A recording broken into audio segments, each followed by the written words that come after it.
Boa tarde a todos. Meu nome é Ana Laura. Eu sou aluna de. Boa tarde, pessoal. Eu sou aluna de fisioterapia e agora nós teremos a palestra Visão Biopsicossocial da Dor do professor Alisson Braz. Ele é professor da UFG, Universidade Federal de Goiás, Regional Jataí, que agora se chama Universidade Federal de Jataí. Nós agradecemos aos participantes do primeiro dia do nosso evento, em nome das SAIS, e queremos lembrá-lo que o evento vai até dia 3 de julho, sendo este a última palestra do dia. Não se esqueçam que ao final da transmissão será disponibilizada a palavra-chave, que deve ser colocada no formulário para a emissão do certificado. E nós desejamos uma boa palestra a todos, e agora eu passo a palavra para o professor Alisson. E aí, pessoal, tudo bem? Boa tarde para todo mundo. Queria agradecer o convite da Universidade Federal de Santa Catarina, campus de Aracanguá, né? A SAIS, a Ana, pelo convite. Tem um professor amigo meu aí, que infelizmente não vai ser agora que a gente vai se encontrar. A gente se formou junto, o Alexandre Marcolino. Ele é professor da fisioterapia aí também. E fico muito satisfeito e feliz de falar um pouquinho com vocês em relação a um tema que eu gosto muito e venho estudando cada vez mais. Bom, como a gente está no horário, tem muito conteúdo para passar para vocês. Eu vou começar a falar e aí depois, se alguém tiver alguma dúvida, vai perguntando, que ao final da apresentação, assim que a gente puder, eu vou falando para vocês, tudo bem? Se de repente tiver alguma dúvida que aparecer aí e tiver no tópico, eu já respondo também. Dentro dessa visão biopsicossocial no tratamento da dor, o que eu queria trazer para vocês aqui nesse momento? É trazer uma visão um pouco mais humana e entender um pouco mais o que acaba trazendo o paciente com os problemas que ele tem para nós, né? Por que o paciente acaba nos buscando? Porque ele está com dor, por exemplo. Mas se for pensar, a dor é uma coisa tão comum que tanta gente tem e tanta gente, a maioria das pessoas não se incomoda, ou melhor, ela não busca ajuda, né? Por que essas pessoas que buscam ajuda, elas realmente se importam, elas estão preocupadas, né? Não que as outras pessoas não estejam, tá? Mas a gente vai entender um pouco mais, né? E o que leva também a pessoa a não procurar ajuda. A gente vai conversar um pouquinho. Estou falando aqui de Jataí, Goiás, para vocês. Sou professor aqui da Universidade Federal de Jataí, que é a antiga Universidade Federal de Goiás, né? Era um campus, agora é uma universidade. E a gente vai trocando uma ideia, tudo bem? Fiquem à vontade e bora lá. Bom, uma das coisas que a gente tem que definir um pouquinho para poder entender a relação desse modelo biomédico e do modelo biopsicossocial. Qual que é o modelo biomédico que eu aprendi na universidade dessa maneira? Acho que a maioria aprendeu também e a gente vem estudando e entendendo um pouco melhor como funciona. O modelo biomédico, ele é estritamente biológico, tá? Eu sou professor da disciplina de biomecânica, então eu explico todos os aspectos biológicos e mecânicos que se relacionam com o corpo, que é entendível isso, né? Então, dá para entender a importância do ligamento cruzado anterior no joelho, né? E que antigamente todo mundo achava que, de repente, a gente precisa fazer uma cirurgia quando tem uma lesão dessa região. E hoje em dia tem estudo mostrando, né, um estudo de follow-up de 20 anos depois das pessoas que fizeram cirurgia e das pessoas que não fizeram, mostrando que não existe diferença, tá, da funcionalidade desta pessoa. Então, assim, as questões biológicas, elas são muitíssimo importantes, mas elas não são exclusivas. Não é só a parte biológica que conta. Não é só a parte biomecânica que conta nesse paciente, né, nesse indivíduo. Porque o paciente é uma pessoa também, como a gente é como terapeuta, por exemplo, tá? E vocês vão se entender muito bem, entender a família de vocês, entre outras coisas que acabam acontecendo. Então, dentro desse modelo biológico, a gente leva em consideração a parte anatômica, biomecânica, fisiológica do paciente, como é que ele funciona. E o modelo biopsicossocial? Esse modelo biopsicossocial, ele leva em consideração outras coisas, tá? Um campo um pouco maior. relacionando os aspectos psicológicos em relação do paciente, a maneira que ele se comporta, não a psicologia pura, né? Mas também a como é que ele se comporta, o que ele pensa nesse sentido. E os aspectos sociais. Então, o modelo biopsicossocial ele leva à interação desses sistemas. Vou dar um exemplo para ficar um pouco mais fácil de a gente começar a conversar. Vamos pegar o exemplo do joelho, como eu falei assim. Então, vamos pensar que esse cara que teve uma lesão de joelho é um jogador de futebol. E vamos pensar, tanto faz se ele for bem sucedido ou mal sucedido, porque o exemplo vai ser um pouquinho diferente, porque o mal sucedido ainda, que é o cara que está na luta para buscar ganhar dinheiro com o futebol, que paga muito bem, paga para poucos, mas paga muito bem sim, né? Não quero levar em consideração a questão de valores nem nada, não é esse o foco. Mas essa pessoa, imagina, começo de carreira, buscando lugar ao sol para ganhar lá, ser contratado por um time e ele se lesiona. Então tem uma lesão do joelho dele. Imagina como fica a cabeça dele, né? Na questão, entrando na parte psicológica, por exemplo. Será que eu vou conseguir? Será que eu não vou? Ou então, muito otimista ao extremo, vamos lá que vai dar certo. E ele acaba colocando em risco até mesmo a parte de reabilitação dele. Porque se ele se arrisca demais, ele corre o risco de se machucar, ficar mais tempo machucado. Se ele se arrisca de menos, ele fica muito tempo para se reabilitar, né? Então a gente tem que achar o equilíbrio ali. E aí imagina a parte social dele. É o cara que jogava bem futebol na cidade, todo mundo apostava muito bem nele, todo mundo convidava ele para festa, o cara famoso e tal, e agora o cara tá machucado, tá andando de muleta e não consegue frequentar os lugares que ele ia antes. Então a parte social dele fica abalada, a parte psicológica fica abalada. E como será que é a recuperação dessa pessoa? Será que a recuperação do joelho dele vai responder da mesma maneira? Né? E a mesma coisa o cara que está lá em cima, né? O cara é o jogador, ganha não sei quanto, e aí de repente o cara se machuca. E será que de repente é bom eu me machucar nessa hora, né? E aí será que de repente eu não vou perder meu contrato? Agora que minha família estava bem, eu também estava bem.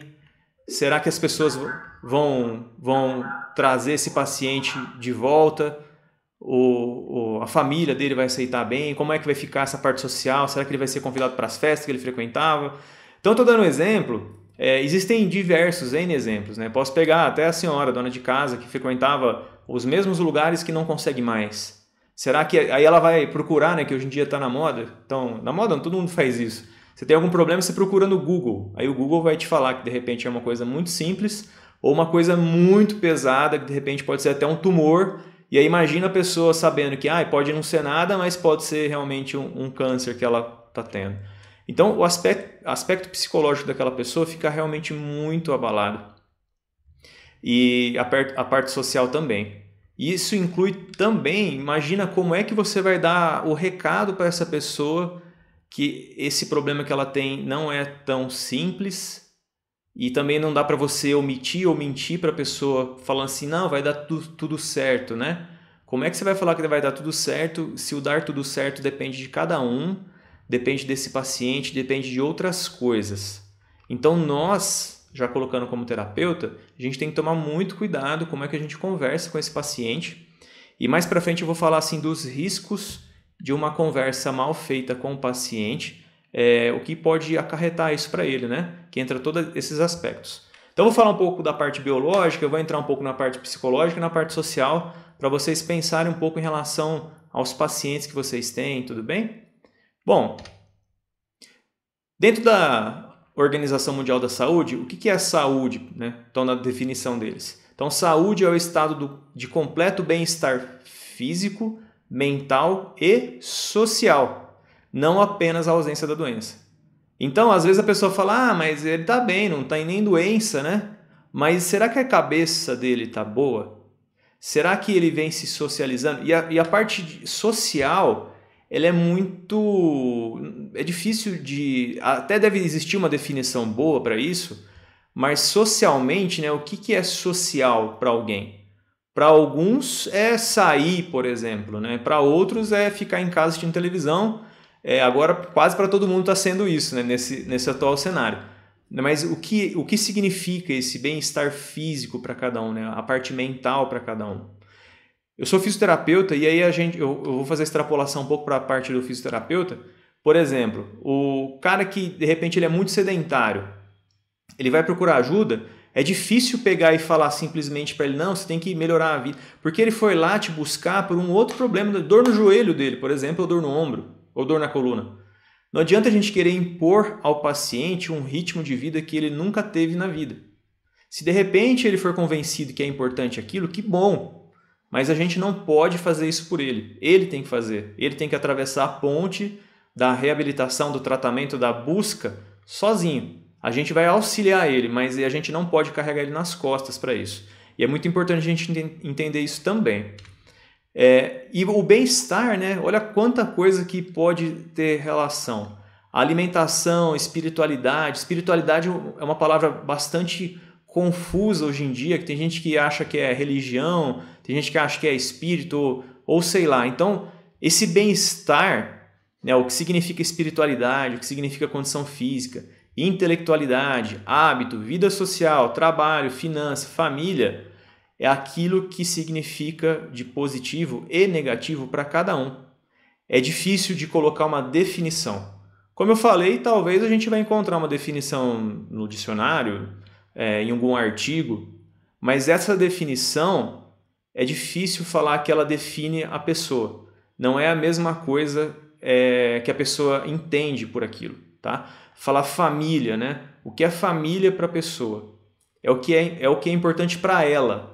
Não o que é importante na definição de família do dicionário ou do Wikipédia ou sei lá de onde a pessoa está procurando isso. Tudo bem? Então a gente tem que começar a entender isso para respeitar essas diferenças que existem em cada pessoa. Tá? E a palavra melhor que se enquadra em tudo isso que eu estou falando até agora se chama respeito. Então, e aí o respeito ele é interessante porque o respeito ao próximo ele só começa a aparecer quando eu começo a me respeitar como indivíduo, como ser humano, né? Com todas as minhas dificuldades e todas as minhas facilidades. Porque quando eu respeito minha dificuldade, eu entendo que não adianta eu querer copiar alguém que não tem a mesma dificuldade que eu. Porque senão seria muito fácil. E por isso que muitas pessoas têm grandes dificuldades na vida. A gente tem que respeitar a gente primeiro para poder respeitar o próximo. E por isso que as pessoas têm dificuldade de respeitar o próximo, porque têm dificuldade de respeitar a si mesmo. Bom, e aí entra naquela balança, né, da vida e o trabalho. Né? A vida e o trabalho tal. E algumas pessoas podem falar assim, mas eu sei diferenciar bastante minha vida do meu trabalho. Né? Eu não confundo as coisas. Eu sou diferente, porque eu não... O que para mim é trabalho, minha vida é minha vida, eu não confundo. Eu posso até ter uma desavença com alguém no trabalho, mas eu trato a pessoa bem fora dali também, não sei o que lá. Bem, essa é a primeira grande mentira que contaram pra gente, né? E a gente acredita nisso. Que a gente sabe balancear bem, a gente sabe colocar uma diferença na vida e no trabalho, que eu não misturo as coisas. E eu vou falar pra vocês porque é mentira e vai ficar fácil de entender. Sabe por que é mentira isso? Porque quando a pessoa morre na vida, ela não vai trabalhar. E a mesma coisa acontece quando ela está no trabalho. Se alguma coisa acontece no trabalho, ela morre no trabalho, ela não volta para a vida dela normal. Ela não volta para a família dela. E quando um fica doente, o outro também fica doente. Então essa parte de deixar diferente, né, é um pouco complicado. Isso não é tão fácil como as pessoas, na verdade é impossível. E a gente tem que se enxergar como o trabalhador e como a pessoa que vive, que é filho de alguém, que é pai ou mãe de alguém, que é esposa ou esposa de alguém, e assim por diante. E temos os amigos, temos nossa vida social e temos todas as outras coisas. Então é importante a gente ter clareza em relação a isso e começar a cuidar da nossa vida de fato. Não só fingir que a gente cuida da nossa vida. Bom, e isso também estou falando tudo para nós, porque nós também somos pacientes às vezes, e os nossos pacientes também têm esses mesmos problemas, né? Então, às vezes, o paciente ele tem dificuldade de organizar o tempo para cuidar da vida dele, mas ele tem uma espetacular organização para cuidar da vida dos outros, que é o trabalho, por exemplo. Mas tudo bem, tem outras questões, mas é importante a gente entender. E é importante a gente entender que a gente é a interação, né, da nossa mente, das nossas emoções e do nosso corpo. Dificilmente, né, em questões saudáveis, alguém que tem alguma alteração no corpo, alteração, alguma lesão, alguma dor, vai manter a mente saudável ou não vai ter nenhuma emoção de dor ou alguma coisa negativa. Por alguns momentos, pelo menos, isso acontece. E é importante a gente começar a olhar em relação ao que a gente pensa, às emoções que a gente sente e ao corpo que a gente tem. E, de novo, respeitar o que é nosso para poder respeitar o que é dos outros. Entender as nossas limitações, entender tudo aquilo que a gente pode fazer de bom para nós e assim a gente vai conseguir fazer de bom para os outros também. E quando a gente começa a entender melhor, fala, mas ele está falando de corpo agora há pouco, agora está falando de mente, vou falar um pouquinho mais de corpo daqui a pouquinho com vocês. E vocês vão começar a entender que o corpo, ele atua na mente, a mente atua no corpo, o corpo atua nas emoções, as emoções atuam no corpo, e a mente atua nas emoções, e as emoções atuam na mente também. Então, existe uma interligação e uma relação direta entre todos eles, tá? E a gente vai ver isso em alguns estudos até. Bom, falando sobre postura, né? A parte mecânica da coisa. Então, a postura, o significado, um dos significados. Então, é alinhamento dos segmentos corporais, uma posição ou atitude do corpo, ou arranjo relativo das partes do corpo para uma atividade específica, ou como usamos o corpo durante a locomoção. Então, existem as curvaturas elas são importantes, a gente tem que entender essas curvaturas e entender que, de repente, algumas alterações no meu corpo, como por exemplo, é muito comum as pessoas falarem assim, nossa, né? Você está torto, você está com o ombro mais alto do que o outro, a postura não está boa, ou qualquer outra nomenclatura que vocês possam ter escutado ou falado para alguém. Só que a postura, gente, não é uma coisa tão normal, tão natural de corrigir, né? Porque se fosse, imagina, aquela pessoa que tem escoliose, quantas vezes ela deve ter escutado que ela tem uma postura torta? E será que, de repente, seria tão fácil, né? Falar, nossa, você está torto, arruma a postura aí. Falar, nossa, olha que legal, né? Arrumei minha postura. Fiquei fácil. Mas não é assim que funciona, infelizmente, né? Além da imagem corporal que cada um tem no nosso corpo, então existem as alterações mecânicas também. Então, por exemplo, o simples fato de você ter uma queda do pé, né, o arco plantar aqui, por exemplo, isso pode levar a uma rotação do teu joelho, que pode levar a uma rotação do fêmur, que pode levar a uma rotação e um tilt da pelve, né, uma inclinação da pelve, que pode levar a uma compensação dos ombros, que isso pode levar até uma alteração lá da ATM do indivíduo. Tá? Então, às vezes, quando a gente não conhece muita coisa, a gente é muito prático e enfático, né? Dor na TM, problema na TM. Agora, aonde já se viu a gente começar a perceber que de repente, o problema da TM da pessoa é um problema lá do pé da pessoa, um problema lá do joelho dessa pessoa, né? É um desafio fazer essa avaliação do indivíduo. E muitas vezes as pessoas não sabem, tanto que qual que é o nome da escoliose mais comum que a gente encontra por aí, né? A tal da escoliose idiopática. Escoliose idiopática é o quê, né? A pessoa tem escoliose, mas eu não sei o porquê que ela tem escoliose. Então, e aí a pessoa às vezes aparece com uma dor no joelho, e a dor no joelho não é muito claro porque que ela tem aquele dor no joelho. Mas como ela tem uma escoliose, então talvez a dor no joelho seja por conta de uma escoliose, né? E a escoliose é idiopática. Então, ou seja, eu não sei por que a pessoa tem escoliose e muito menos por que ela tem a dor no joelho, né? E aí essa nomenclatura é uma coisa que quase que coloca assim, é idiopático. Idiopático quer dizer o quê? Não sei. Se eu não sei, não vou nem procurar. Então, muitas pessoas acabam desistindo de procurar. E às vezes pode ser mais simples, desde que quem avalie tenha um olhar um pouco mais atento. E pode ser que a dor no joelho não tenha nada a ver com a escoliose, que normalmente não tem. Tá?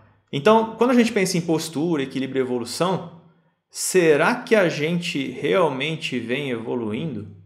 Né? Será que a gente saiu de uma postura praticamente quadrúpede e com a inclinação do nosso corpo na parte anterior está indo lá para uma própria inclinação que é a flexão, né? A gente vem se flexionando cada vez mais e isso, gente, acaba trazendo alguns prejuízos tanto para o corpo como para a mente, como para as emoções, que a gente vai ver isso daqui a pouquinho. Então, quando a gente fala do equilíbrio, a gente não deve tentar olhar apenas para o corpo, né? Tem que melhorar meu equilíbrio. Porque biomecanicamente seria uma aula completamente diferente dessa, que eu levaria em consideração diversos atributos do paciente, da parte física dele, né? Mas eu também tenho que levar em consideração outras partes do paciente. Como eu falei para vocês, as emoções dele e a parte da mente. Então, a parte psicológica e social desse paciente também. Não apenas a parte física dele. Mas, neurologicamente, né, fisiologicamente, o que eu levo em consideração? O equilíbrio postural dinâmico. Então, primeiro a gente determina nosso posicionamento corporal, depois a gente faz uma seleção do movimento corporal, né? Qual é o movimento que eu vou realizar para conseguir fazer aquilo que eu desejo. Então, por exemplo, simples fato de andar. Então, eu tenho um corpo em um estado, eu seleciono o movimento corporal que eu vou realizar, aí eu faço uma seleção e ajusto o padrão de ativação dos músculos do tornozelo, da coxa, do tronco e do pescoço, tá? O músculo do pescoço tem, biomecanicamente falando, tem uma influência muito importante na deambulação do indivíduo. Mas é lógico que quando a pessoa tem alteração da marcha, a gente vai ver o quê? Membros inferiores, né? E aí a gente pode pensar também nessa geração do movimento corporal. A gente, com essa geração do movimento corporal, eu faço uma interação com o ambiente, justamente utilizando a visão, o sistema vestibular e o somato sensorial. E aí eu comparo e seleciono e combino os sentidos, né? E aí, de novo, eu determino a posição corporal, seleciono o movimento corporal e eu entro num loop. Eu fico indo em direção nesse sistema ad infinitum, né? Então eu vou fazendo sempre isso para que eu consiga fazer o movimento. E aí, gente, agora você imagina se de repente eu tenho alguma alteração, distúrbio na visão, ou no sistema vestibular, ou no somato sensorial, que pode entender como sendo proprioceptivo. Como será que eu vou comparar e selecionar os movimentos e para poder determinar minha posição do corpo para poder realizar o movimento? Então, às vezes, a pessoa, por exemplo, tromba em tudo que ela vai fazer, tudo não, né? Mas vai trombando sempre, tem o costume de trombar. Será que os sentidos dela estão ok? Será que a musculatura dela está ok? E aí, às vezes, a pessoa vai procurar ajuda e a pessoa só foca na parte muscular, por exemplo, e esquece de ver os outros sistemas. E eu estou falando isso só na parte biomecânica do paciente, não entrei nem nos outros aspectos ainda. Bom, o feedback e o feed-forward. Biomecanicamente também isso é muito interessante. Então, o Latache fala bastante dessa relação entre o feedback e o feed-forward. O feedback, possivelmente, a maioria das pessoas aí sabem o que é, né? Então, o que é o feedback? O feedback nada mais é que a resposta a algum estímulo. Eu dou um estímulo, tem uma resposta àquele estímulo, então isso é chamado de feedback, né? Então, dentro da postura, quando eu penso no meu corpo, o Latache fala assim, por exemplo, quando a pessoa está caminhando e aí ela pisa num buraco e esse buraco a pessoa vai torcer o pé. Aí, quando eu tenho uma torção do tornozelo, o que acontece? A pessoa tem um estiramento do ligamento, das cápsulas, da cápsula do tornozelo, de alguns músculos, e isso leva um estímulo para o cérebro e fala assim, eu acho que você torceu o pé. E aí, volta um estímulo que vai mandar eu arrumar o meu pé para que eu não torça, né? Mas biomecanicamente, dependendo da maneira que a pessoa já colocou o pé no chão, já era, vai torcer. E o feed forward? O feed forward é quando eu tenho um aprendizado e aí assim, eu estou andando, eu vejo o mesmo buraco e eu decido colocar o pé no buraco, mas como o meu corpo já está acostumado a pisar em buracos, ele vai calibrar meu pé para colocar o pé da maneira que não vai ter o entorse, né? Então é como se fosse um ajuste postural antecipatório. Só que ele é de maneira inconsciente, né? Então ele é automático e inconsciente. Então, por exemplo, vou convidar vocês aí, quem tiver sentado, é melhor ficar em pé. Mas depois vocês podem fazer para testar. Coloca a mão de vocês, os dedos, de um dos lados, bem na musculatura paravertebral da lombar. Acha as vértebras lombares, coloca bem naquela musculatura.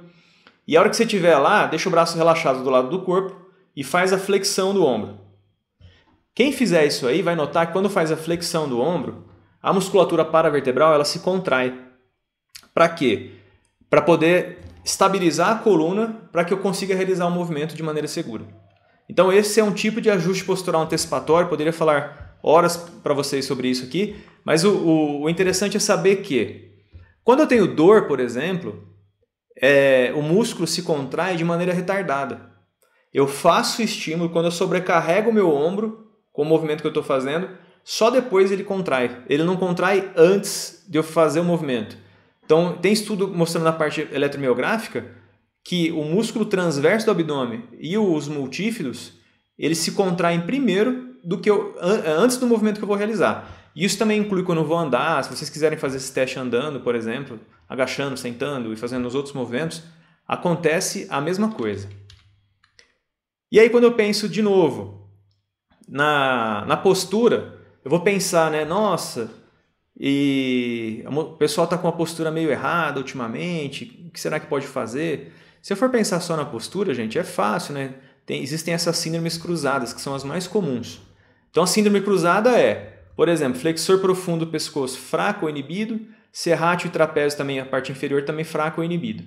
E o peitoral hiperativo e o trapézio superior hiperativo. Aí a pessoa toma qual atitude postural? Normalmente rola o ombro para frente e joga o ombro lá para a orelha, né? Fica mais para frente, mais para a orelha. E aí joga a cabecinha lá para frente. E aí, então se eu pensar só nisso, é fácil de tratar o paciente. Porque é só alongar e fortalecer, né? E acontece a mesma coisa com a região lombar. Ó, músculo abdominal fraco ou inibido, glúteo máximo fraco ou inibido, e o ilho psoas hiperativo e o eretor da espinha hiperativo. E aí a pessoa às vezes faz aquela pitose abdominal, joga o abdômen lá para frente e na verdade ela quer emagrecer, quer fazer um monte de coisa, mas muitas vezes é por fraqueza abdominal que a pessoa acaba tendo aquilo. Bom, e aí tem as síndromes modernas, né? As síndromes modernas também incluem, dependendo da quantidade de flexão que eu coloco na minha cabeça aqui, para poder ler alguma coisa. Eu não vou falar só celular nem tablet, porque pode ser revista, jornal também, mas é mais comum hoje em dia o pessoal estar com um tablet ou um computador ou um celular. E quanto mais eu flexiono, mais carga eu coloco na minha cervical, né? E aí de repente tem umas dores na cervical e eu não sei de onde vem. E é engraçado porque quanto mais passa o tempo, mais os pais fazem o que com os filhos? Coloca celular para eles, para poder distrair, e depois não sabe porque os filhos acabam tendo um pouco de carência, entre outras coisas, e não são tão ativos, né? Então, o que a gente vai ensinando para eles aprendem mais com as nossas atitudes do que com a gente fala para os filhos. E entra também em relação à obesidade, por exemplo, né? Será que de repente aquela dor não pode estar relacionado com a obesidade? Pode estar. Só que aí é o seguinte, gente, a obesidade muitas vezes não está só relacionada com o que a pessoa come ou com o que é os hábitos alimentares ou os hábitos atléticos ou não daquela pessoa. Minha esposa é nutricionista e ela pega e fala que normalmente a grande maioria dos pacientes obesos, o distúrbio, o transtorno é psicológico. Não é necessariamente alimentar. É porque o que leva a pessoa a comer são outras influências psicológicas. Por exemplo, ansiedade, né? Tendência à depressão, entre outras coisas que também podem influenciar. E aí a pessoa vai acabar tendo dor pela obesidade, só que essa obesidade normalmente não é apenas por conta da alimentação. Acaba até sendo, mas aí tem uma relação diferente com isso, que é com essa parte emocional com o alimento e mental. Bom, e aí também isso é muito comum hoje em dia, quando a gente pega e fala em trabalho, né, dos sintomas do estresse, por exemplo. Então a gente fala, por exemplo, das condições de trabalho, do conteúdo do trabalho, né, o que você faz no seu trabalho, do sentimento de incapacidade em relação ao trabalho, os fatores organizacionais, as pressões econômico-sociais que a gente sofre, principalmente nesse tempo agora, né, a gente tem que pegar e pensar bastante nisso. Tudo isso acaba aumentando os sintomas de estresse, todos eles ao mesmo tempo, ou às vezes um, ou às vezes o outro. E o que acontece muitas vezes é a caixinha do estresse ou as doenças dela vão aumentando e acontece sempre alguma coisa relacionada tem a gota d'água, né? E as pessoas focam na gota d'água. Mas quando aconteceu tal coisa comigo, aí sim estragou, me doeu, né? Eu peguei um peso e é esse peso sim que me deu a dor. Será que é? Será que essa pessoa não está passando nada na vida dela, do trabalho, na vida social? Ou então quando a pessoa pega, ela dá a deixa, que é bem comum, né? Mas é normal, né? Não é normal? Todo mundo tem isso. Porque as pessoas, muitas vezes elas se encontram em coisas ruins. Será que é positivo? Por exemplo, vocês já pegaram para ver a sala de espera de clínicas e consultórios? É um monte de gente que gosta de falar de coisa ruim, né? Só que elas se conectam com isso. Então, um chega lá e fala, tô com dor nas costas. Aí o outro pega, criando toda a empatia do universo que eles têm mesmo, né? Do jeito deles, naquele momento, e quando não é a gente que está lá, né? Fala, mas essa dor eu já tive, você não sabe, a minha agora está muito pior. Essa aí não é nada não, fica tranquilo, viu? Porque a minha é muito pior que a tua. Aí o outro que escuta do lado fala o quê? Não, mas a minha, então, você não sabe. Se somar as duas aí não dá a minha. E as pessoas acabam sempre reforçando aquilo que tem de negativo. E será que isso é bom? Será que a gente pode fazer alguma coisa nessas salas de espera que pode colaborar com o tratamento e a melhora do paciente? O que será que a gente pode fazer? Você já viram aquelas clínicas? Não sei se você já frequentaram, mas eu já. Tem clínica e consultório que você começa a ser tratado automaticamente quando você pisa no lugar. O lugar é tão bem arrumado, tem um cheiro gostoso, às vezes tem até música. O ambiente, né? O ambiente te acolhe. Você chega lá num estado, a hora que você entra naquele ambiente, o ambiente te proporciona uma melhora já só de você estar naquele lugar. É maravilhoso a gente frequentar lugares desses.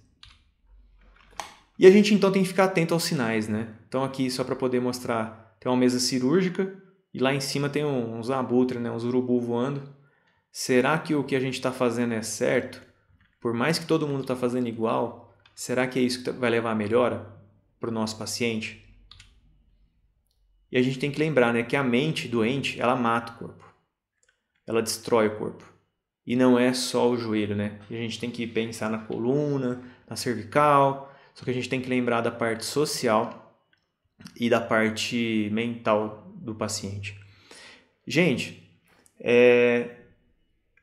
como eu falei para vocês no começo, o que a gente tem que pensar? Talvez a pior pergunta do mundo que a gente pode fazer para o paciente é a tal da queixa principal. Né? Queixa principal eu também aprendi, né? A gente acaba ensinando até assim também. Queixa principal é muito importante. Mas quando a gente começa a atender paciente de verdade, talvez a pergunta mais importante é assim: é o que é que você deixou de fazer que era muito importante para você que você gostaria de voltar a fazer? É isso que move o paciente a procurar ajuda. Porque quando ele começa a perceber que alguma coisa que ele fazia que era bom para ele não consegue mais fazer direito. Por isso que as pessoas sentem dor e suportam, porque até então ele consegue fazer as coisas que ele acha que deve fazer.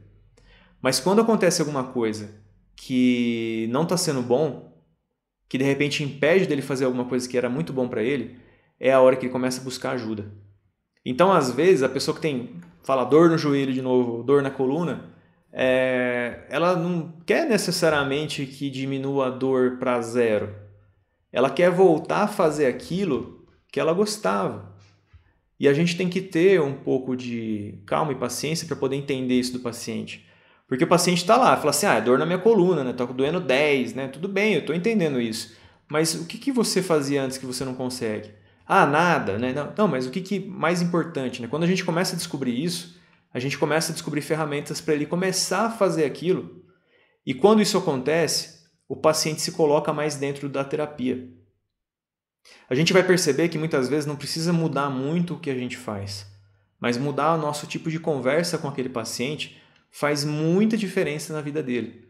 Porque quando ele se coloca como responsável pela saúde dele, ele começa a procurar melhora.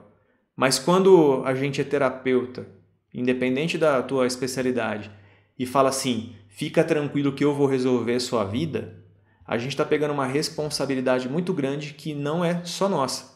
São responsabilidades compartilhadas, né? A gente tem nossa responsabilidade como terapeuta, como profissional da saúde, e ele tem a responsabilidade dele como paciente, que quer ou não a melhora. Ah, mas se o paciente está te procurando, ele não quer melhorar? Nem sempre. Nem sempre. Essa é uma outra questão mais para frente ou talvez um outro dia.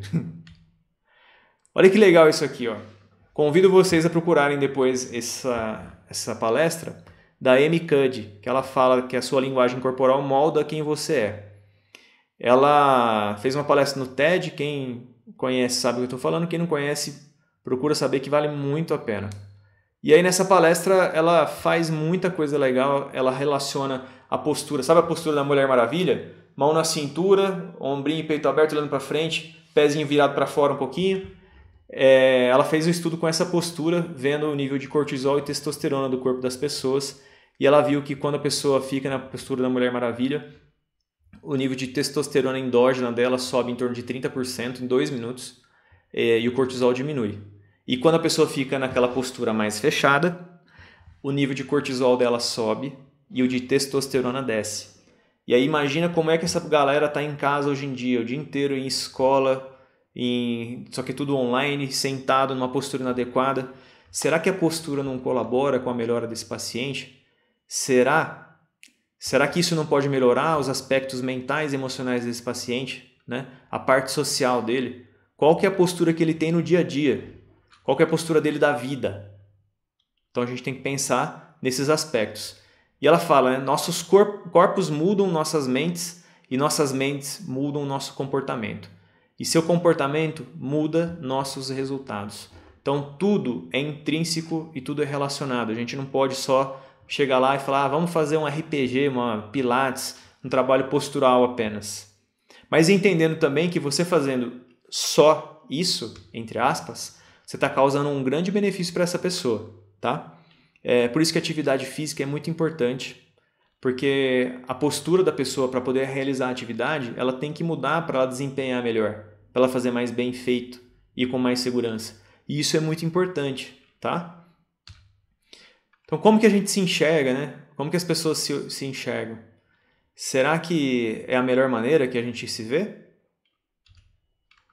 E isso aqui é o ciclo da dor, como eu ia falar para vocês. Olha que interessante. Toda vez que isso é um ciclo que ele vai para um lado e para o outro, tá? Então, quando a pessoa tem uma dor, por exemplo, o que essa dor pode gerar? Cinesiofobia. A cinesiofobia é o quê? É o medo de fazer movimento, tá? Então, quando eu tenho medo de fazer movimento, é cinesiofobia. Então, a cinesiofobia leva a pessoa a ter o quê? A inatividade. A inatividade leva à ansiedade. Então, quem está em casa trancado faz algum tempo sabe o que eu estou falando, né? Essa ansiedade leva a dificuldade de concentração. Você fica pensando em trocentas coisas ao mesmo tempo. E isso pode te levar a um problema de sono. E o sono, gente, também é um outro assunto, é muito importante para a nossa recuperação, tá? Leva a baixa produtividade, leva a depressão. Depressão não a doença depressão, mas hábitos depressivos, tá? Que acaba perdurando essa dor, que leva a mais cinesiofobia e a gente fica nesse ciclo infinito. Então, toda vez que a gente tem um mau uso ou desuso da articulação, do músculo, né, do nosso corpo, eu posso ter uma experiência de dor. Essa experiência de dor leva a uma catastrofização. Catastrofização é o seguinte: nossa, eu fiz aquilo que ele me matou, eu não posso mais fazer, meu Deus do céu, eu sabia que isso ia me machucar. E aí quando a pessoa pensa isso, o que ela leva? Medo do movimento. E aí leva de novo mau uso, desuso e fica nesse ciclo que não sai nunca mais, né? Quando eu tenho um baixo medo, eu começo a realizar algumas atividades e vou para a recuperação. Mas quando eu não tenho, aí, gente, danou-se, né? Porque a pessoa ela não consegue mais movimentar. Agora não pode ser a lei do tudo ou nada. Não pode ser ou eu me movimento muito ou não movimento nada. Para algumas pessoas, o simples fato de ficar em pé é um baita movimento. Para outras, não faz nada, né? Para algumas, andar em volta do quarteirão é um baita movimento. Para outras, não é nada. E para algumas, a pessoa tem que correr uma maratona, né? Aí sim, fiz exercício. Para outra, se começar a correr, morre. Então tem que tomar cuidado, a gente calibrar cada um. Então, ó, essa figurinha eu achei muito legal. Então, o medo e a dor, elas são paralisantes. E a cura está no movimento. A gente tem que se movimentar. A vida é movimento. A vida é movimento, tá? Não existe artigo científico explicando, falando assim, ó, se você ficar em casa parado sem fazer nada, você vai melhorar. Não existe isso. A gente tem que se movimentar. E olha que legal. O paciente, quando procura a gente,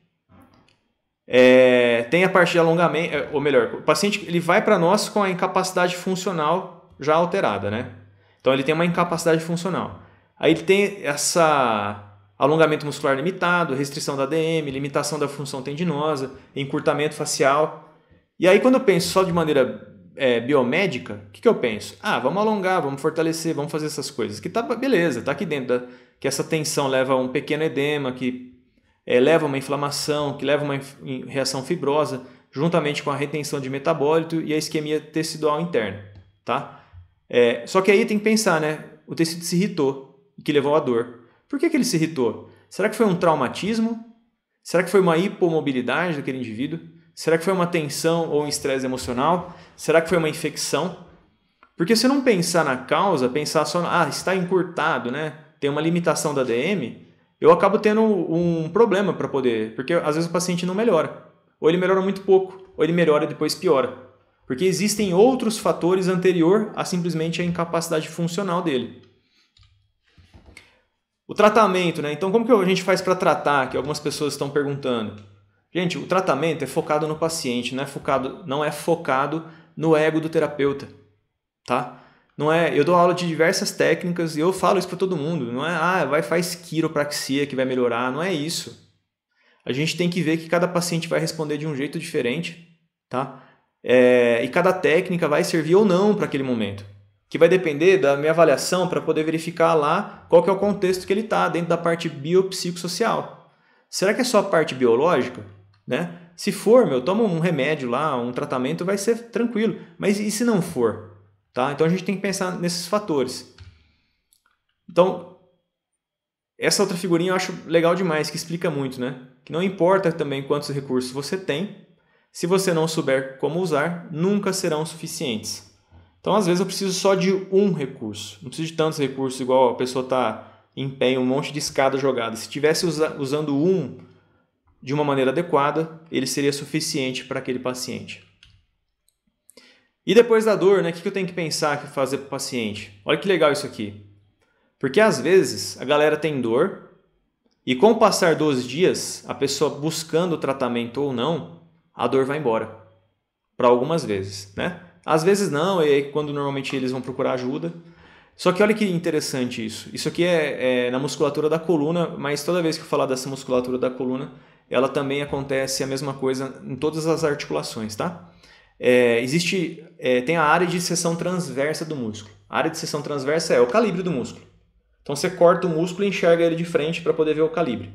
Biomecanicamente, quanto maior o calibre do músculo, maior a capacidade de força ele tem para gerar, tá? Então, ou seja, quem tem músculo maior tem mais capacidade para gerar força do que quem tem músculo menor. É um pouco óbvio isso, mas olha que interessante. Nesse estudo aqui, então, viram assim, em 4 semanas a pessoa teve dor lombar, um grupo foi procurar ajuda para fazer exercício para dor e o outro não foi. Em 4 semanas, os 2 grupos melhoraram, tá? Então, quer dizer, se você for procurar ajuda para a tua dor lombar ou não, vai dar na mesma para a dor, tá? Quer dizer que não funcionam as coisas? Pode até funcionar, mas olha isso aqui que é interessante. A diferença da área de seção transversa. Então, quanto maior, pior aqui, tá? Então, quanto maior, pior. Quer dizer que é mais diferente. Existe uma grande diferença entre os dois lados. Então, mais ou menos, os 2 grupos começaram com 25% de diferença de um lado do outro. Quer dizer, um lado era 25% menor do que o outro. Aí, quer dizer, se um lado é menor, ele tem menor capacidade de gerar força. Olha o que aconteceu. No grupo que foi tratado com exercício, então preciso do movimento, com o passar das semanas, na 4ª semana, a diferença ela quase foi para zero. Dá para falar que foi para zero aqui, né? Já o grupo que não foi procurar ajuda, que simplesmente ou se automedicou, ou ficou em casa e passou, tal, não importa muito isso, quer dizer que não teve movimento, o que aconteceu com ele? A diferença da área de seção transversa da musculatura da lombar, ela diminuiu muito pouco, tá? Ela ficou aqui para 15%. E fizeram um follow-up de 10 semanas, né? Então 10 semanas depois pegaram o mesmo grupo que parou de fazer o tratamento e foi ver o que aconteceu. Será que voltou ou não? O grupo que fez tratamento zerou. Já o outro grupo continuou ruim ainda, tá? Então dentro desse pensamento a gente tem que pensar o seguinte, olha que interessante. Muitas vezes a pessoa tem dor na coluna, ela fala, tem dor aqui na minha coluna.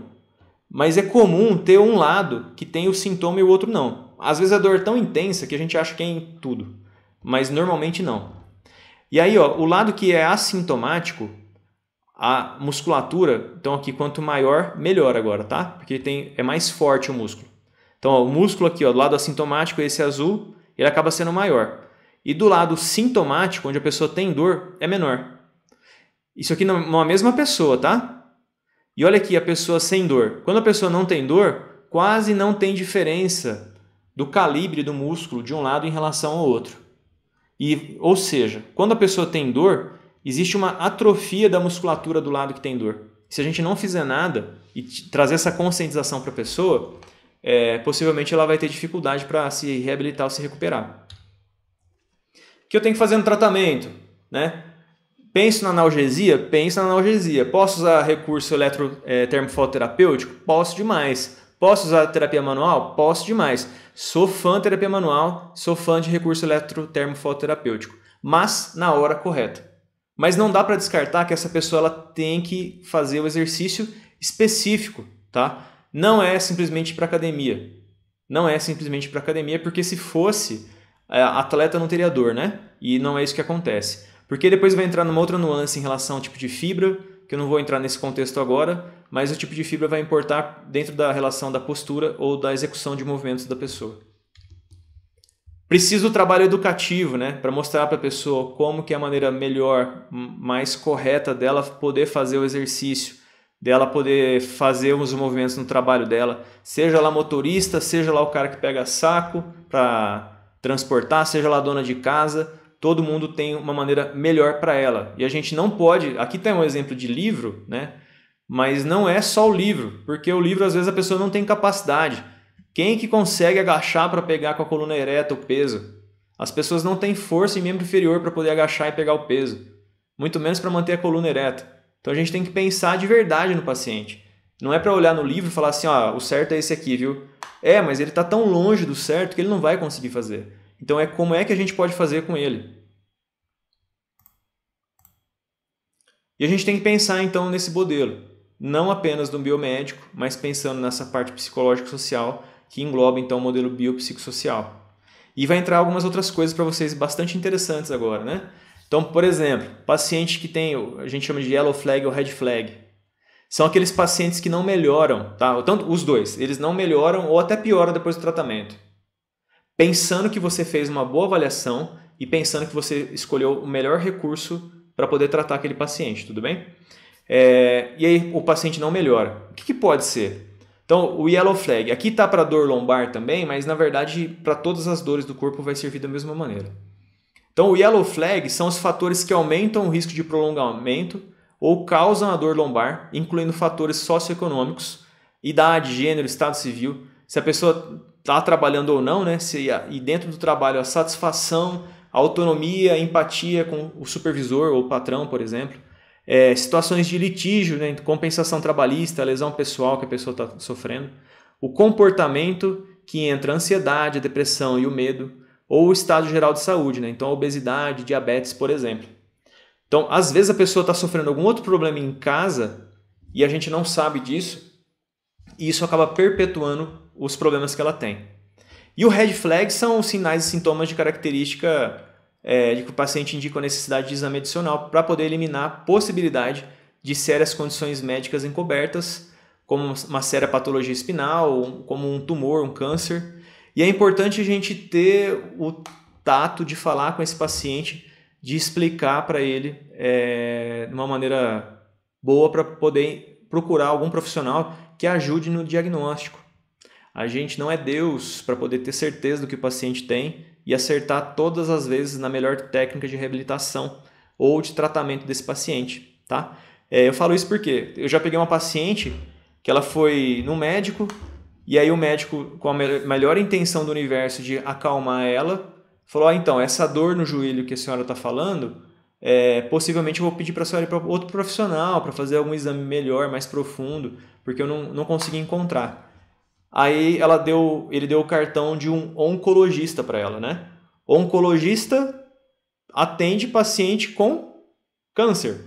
E aí, na mesma hora, ela pensou, eu tenho o quê? Câncer. E aí ela foi me relatar, falou, Alisson, do dia que ele me deu aquele cartão na mão, até o dia que eu voltei no retorno com os meus exames, foi um desespero tão grande. A gente estava pensando, eu pensei em me matar, porque eu pensei que eu ia perder minha perna, pensei que não tinha motivo para ficar viva mais, pensei em um monte de coisa que não me fez bem nenhum.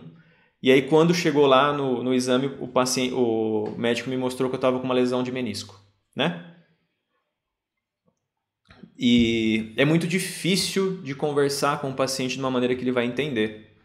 E dependendo de como a gente fala para o paciente, isso pode acabar causando outras patologias, como também a cinesiofobia, tá? Então, quando você fala para um paciente teu, olha, não mexe o ombro porque vai doer ou pode piorar a sua lesão, ele vai fazer o quê? Os mais obedientes, né, que tem medo. Eles ficam parados lá, eles não mexem mais, tá?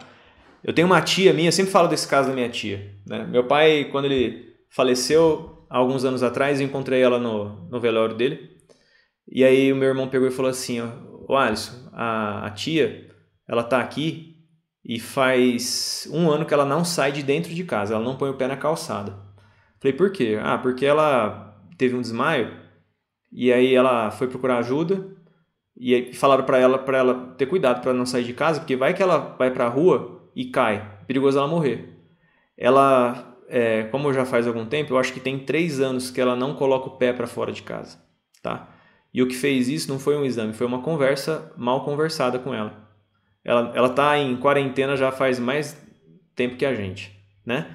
Então, esses são exemplos que existem de fato. Então, a gente tem que tomar muito cuidado para ver se o paciente realmente entendeu o que a gente quis dizer para ele. Porque senão a gente pode criar situações muito catastróficas na vida desse paciente. Isso que é muito interessante também, né? O placebo e o nocebo. As pessoas acham que placebo e nocebo é só em relação ao medicamento, mas a palavra tem esse poder também e causa muito mal-estar ou não nesse paciente, né? Então vou para definições aqui para vocês entenderem melhor. O placebo é o mais comum, mas olha que interessante, né? O placebo é aquele esquema lá. Se você acredita, vai funcionar. Se você não acredita, não vai funcionar. E não é só da palavra, a pessoa fala, eu acredito, né? Vamos lá, eu acredito. É muito relacionado aos fatores intrínsecos de cada paciente. Não adianta só acreditar, falar que acredita, tá? Então são outras coisas que são levadas em consideração. E é legal porque a indústria farmacêutica ela tá bem à frente nossa assim, em relação a algumas coisas. Porque tem alguns estudos, esse que eu peguei na internet, para poder ilustrar um pouco para vocês, ficar um pouco mais visual para entender. Então, os fatores que podem influenciar no placebo, por exemplo, a cor e formato dos remédios, tá? Então, cápsula e injeção geram mais efeito placebo no paciente do que comprimido. Então, porque o paciente acha que quando toma uma injeção vai funcionar mais rápido e melhor do que quando eu tomo um comprimido, né? E aí, as cores dos comprimidos também têm relação de acordo com o problema do paciente. Então, eles são coloridos não só para poder indicar também, mas também cada cor tem um efeito melhor em determinados comprimidos para cada patologia também. E olha que interessante, 85,4% sentiram alívio de dor com pílulas mais caras. Então, a gente acredita que quando eu pago mais caro é porque funciona melhor. E 61% usando uma pílula com desconto, né? Então, se ela era cara e eu ganhei desconto nela, então ela funciona bem também. E placebo com marca faz mais efeito do que placebo sem marca. Vocês acreditam? Então, se escrever lá que tem uma marca, mesmo os dois sendo placebo, vai ter um efeito melhor do que sem ter marca. Então, a gente não está discutindo aqui ciência nesse momento, a gente está discutindo a melhora do paciente, né? O sargento onde eu fiz tiro de guerra, ele falava assim que eu quero beber leite, não quero saber que cor que é a vaca, né? Ele brincava.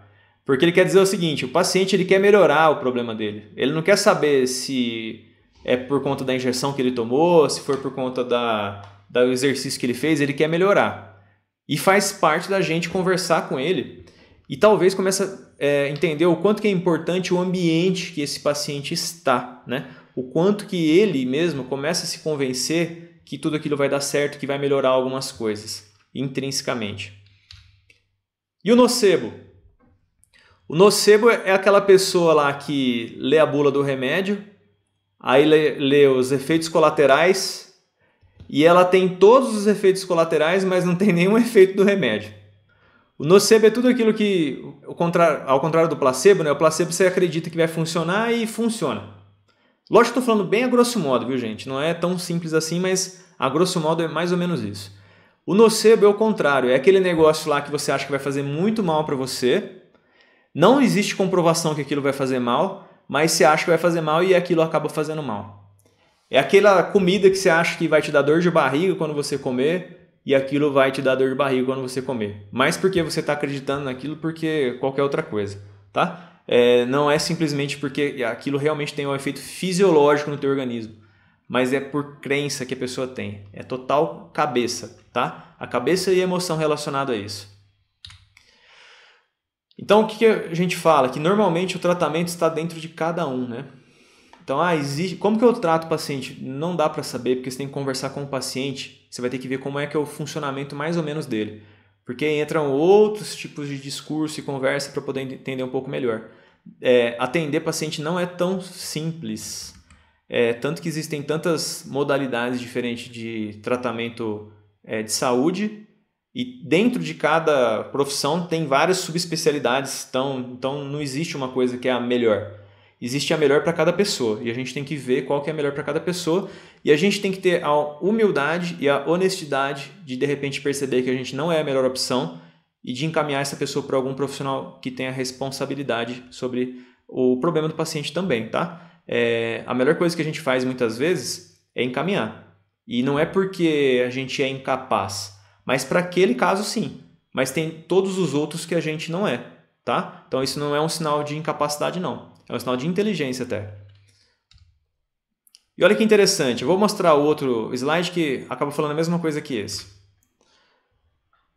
Em relação ainda ao nocebo, tá? Alguns exames de imagem tem um monte de artigo falando que fizeram exame de imagem em indivíduos assintomáticos, ou seja, sem sintoma.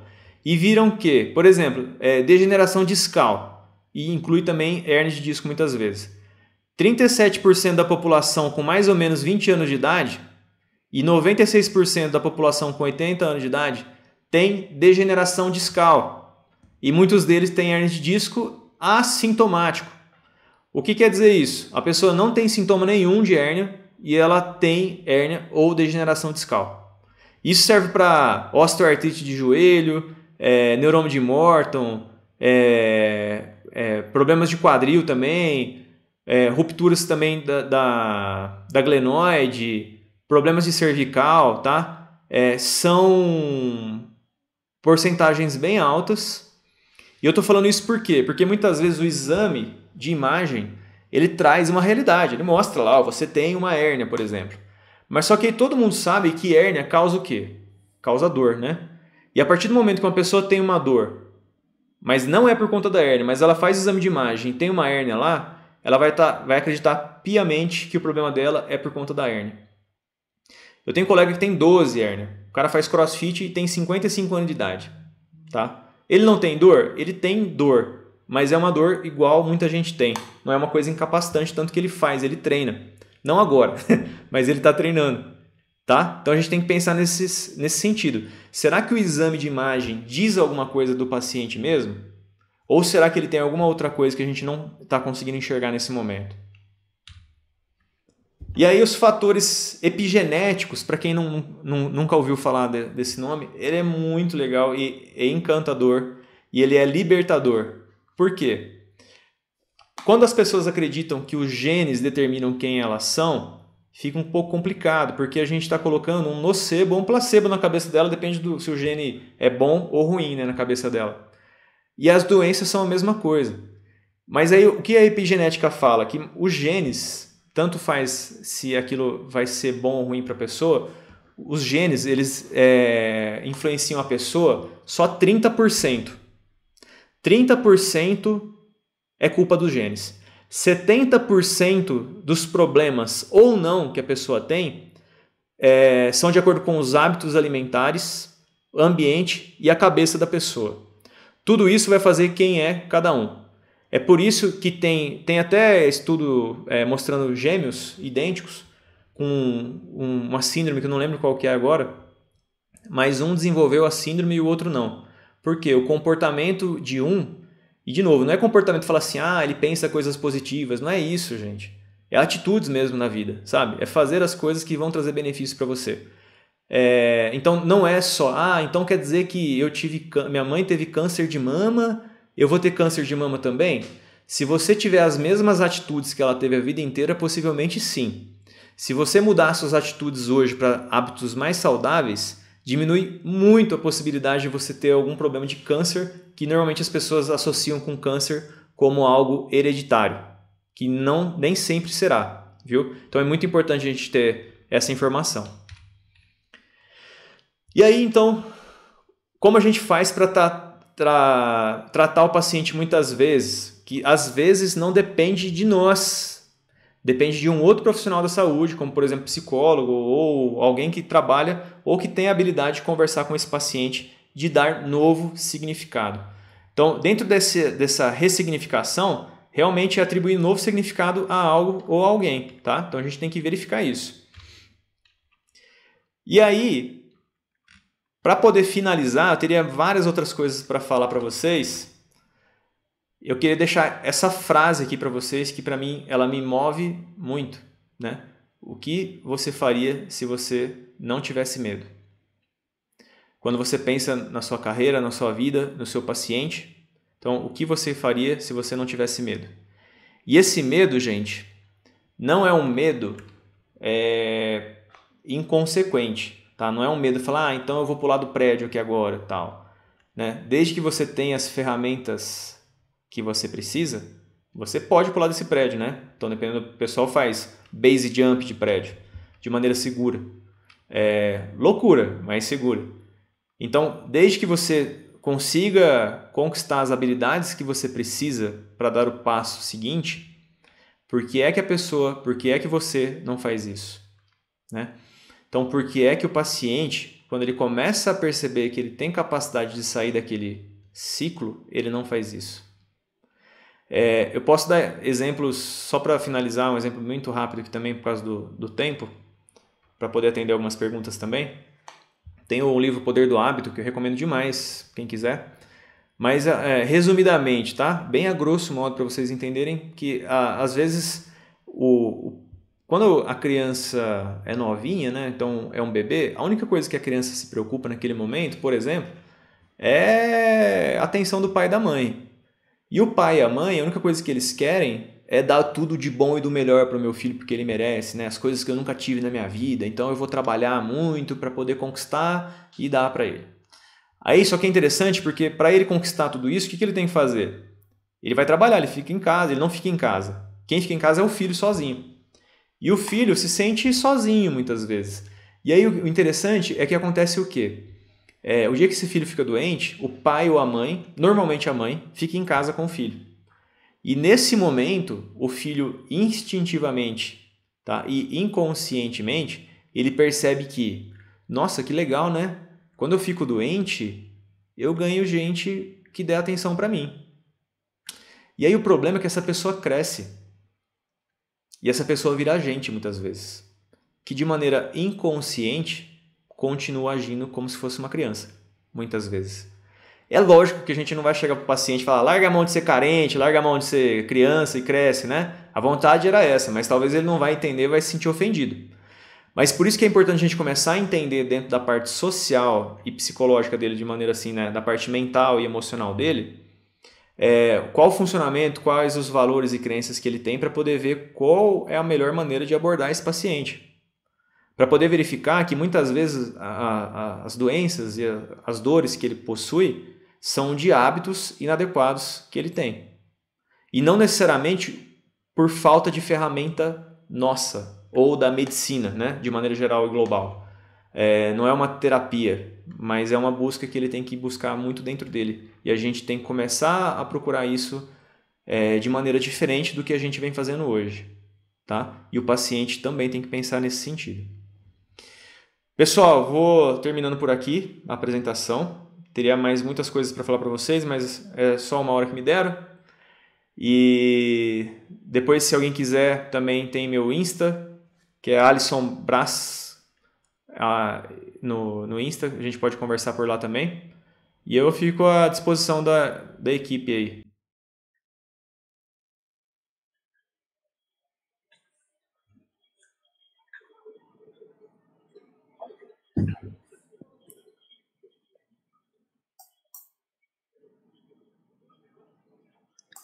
Boa noite, Alisson. A gente agradece a sua palestra.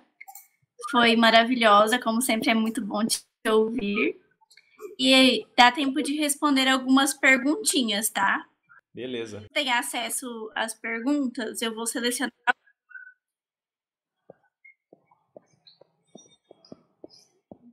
Deixa eu ver aqui.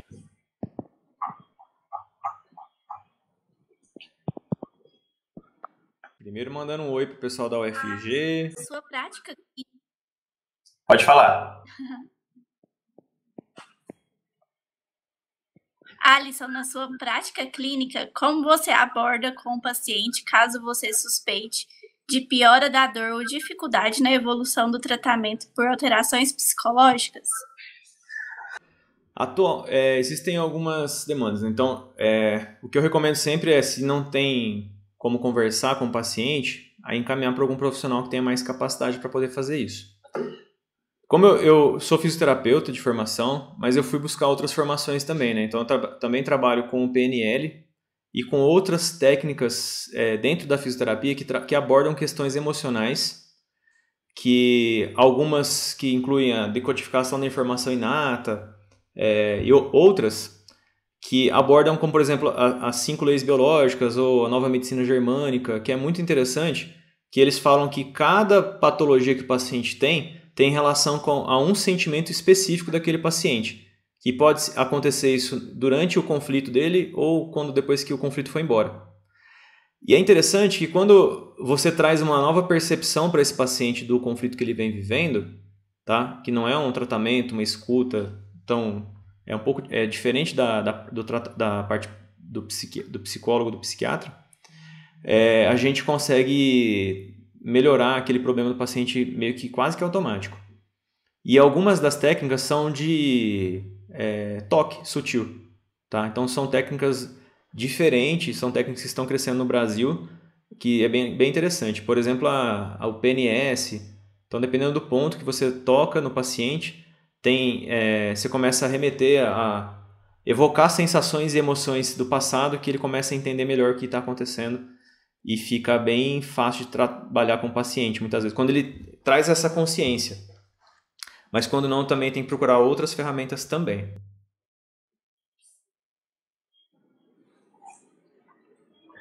Vou selecionar outra. Tá.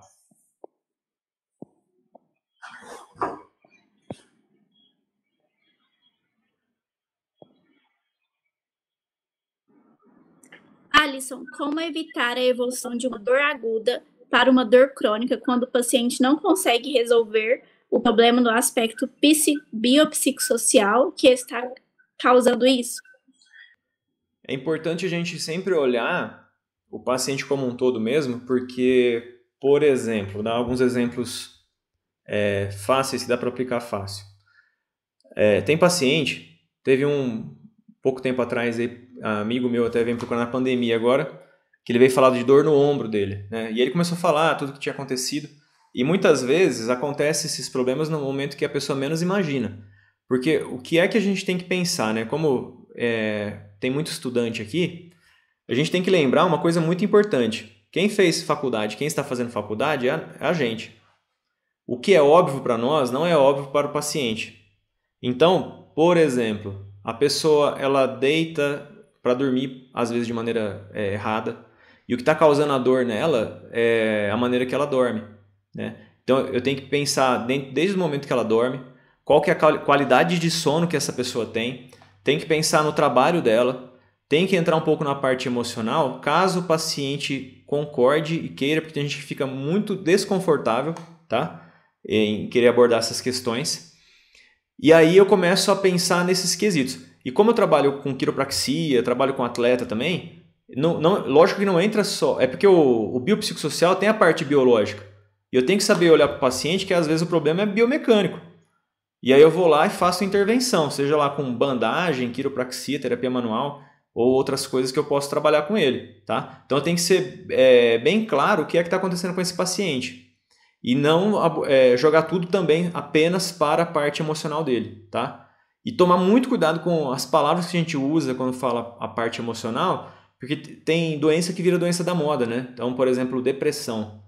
E não é nessa questão. São os conflitos, por exemplo, de ansiedade, de impotência, de não ser suficiente, de não se reconhecer, né? Conflitos com pessoas específicas. Então é interessante que a maneira que eu acabo trabalhando, com as técnicas que eu acabo usando, a avaliação, a abordagem, ela é bem específica muitas vezes. Isso que é bacana.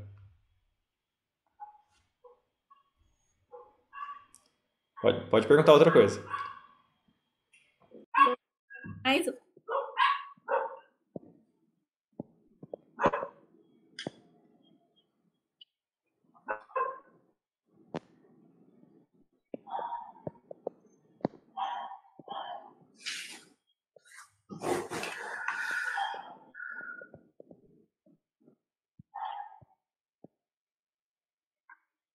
Você consegue ter acesso aos comentários? O pessoal está... Tá, me perguntaram aqui também em relação a... agradecendo bastante. Oi?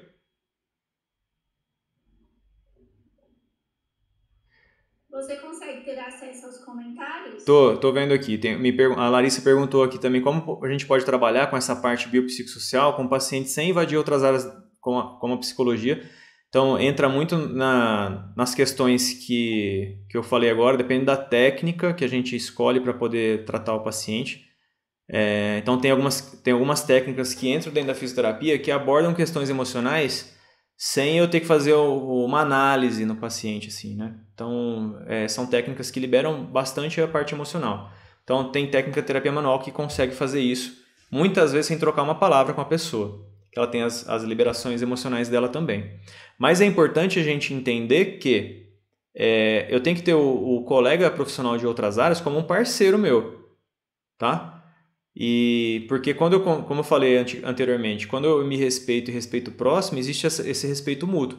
Então é importante entender até onde o outro profissional pode nos atender dentro daquela demanda daquele paciente. Por isso que é importante, vou dar uma dica para vocês de ouro aqui, viu? Quando a gente indica alguém, a gente tem que tomar muito cuidado, porque quando a gente indica um paciente para algum profissional, a gente indica a nossa reputação junto, tá? Então, se você fala, vai procurar, por exemplo, a Ana Laura. Ana Laura é ótima nisso. Quando eu estou falando isso, eu estou apostando o meu currículo junto com o dela. Então, tome muito cuidado para quem vocês vão indicar paciente, independente da área, porque muitas vezes a gente se forma com alguns profissionais e porque era colega de sala, tal, vou indicar para ele. Mas às vezes você sabe que ele não trabalha muito com aquela área, você indica às vezes para poder ajudar financeiramente, e isso não é muito bom para o paciente. E o que vai acontecer é você se queimar junto com o teu colega depois. E os profissionais de outras áreas entram a mesma coisa. Então é importante encaminhar para quem a gente confia e conhece. Mas e se eu sei que precisa, mas eu não conheço ninguém? Aí você joga real, fala assim, ó, eu não tenho ninguém para te indicar. Mas talvez seria interessante você procurar algum profissional para trabalhar nessa área. E começar a desmistificar um pouco, porque muita gente acha que psicólogo é para louco, né? Então falar assim, não, nessas questões, para poder entender. Porque a hora que a gente começa a entender melhor como funciona a mente no nosso corpo, não é só uma questão psicológica, tá? E como eu falei lá da palestra da MCUD, você vai entender que muitas vezes você trabalhando a postura do paciente, você entra na parte psicossocial dele, na parte emocional dele. E imagina algum paciente chegar para um psicólogo e falar, eu vim tratar minha postura com você aqui. O psicólogo vai entender que é a postura dele como ser um ser humano, né? Alguma coisa ali assim, não a postura física dele. Então existe uma interligação e uma interrelação e é importante a gente conhecer as outras áreas, né? O quanto que a gente mesmo, da fisioterapia, por exemplo, não conhece as outras áreas ou os outros profissionais que trabalham com a mesma área, até só que com técnica diferente. E por falta de conhecimento, às vezes a gente acaba menosprezando o colega. Então a gente tem que tomar muito cuidado com isso. Logo abaixo a Ivani perguntou, né? Como que a gente pode evitar a dor aguda na coluna? A melhor maneira é se manter ativo com posturas adequadas, tá? É sempre fazendo movimentos de maneira segura. Mas a falta de movimento vai causar mais cinesiofobia e falta de movimento do que qualquer outra coisa. Então é importante a gente conhecer o nosso corpo, entender nossas limitações e parar de viajar na maionese em relação a algumas coisas. Como, por exemplo, yoga é bom, pilates é bom, é excelente. Mas só que cada um vai ter que ver qual que é o nível que pode fazer aqueles exercícios. Não é todo mundo que pode se pendurar de ponta cabeça. Até pode, mas talvez não seja o momento agora. A pessoa vai ter que ir se adequando, melhorando o corpo para poder conseguir fazer. Hoje em dia, o pessoal tem uma impressão errada, por exemplo, de idoso, né? Falar, idoso é aquela pessoa inativa, né? Que não faz muita coisa. Mas atualmente, muitos idosos estão dando baile em adolescentes. São muito mais ativos, buscam mais atividades para poder realizar, né? Então isso que é interessante. Dá para responder mais alguma coisa? Se tiver mais alguma pergunta? Acho que foram só essas. Tá bom. Chega mais a...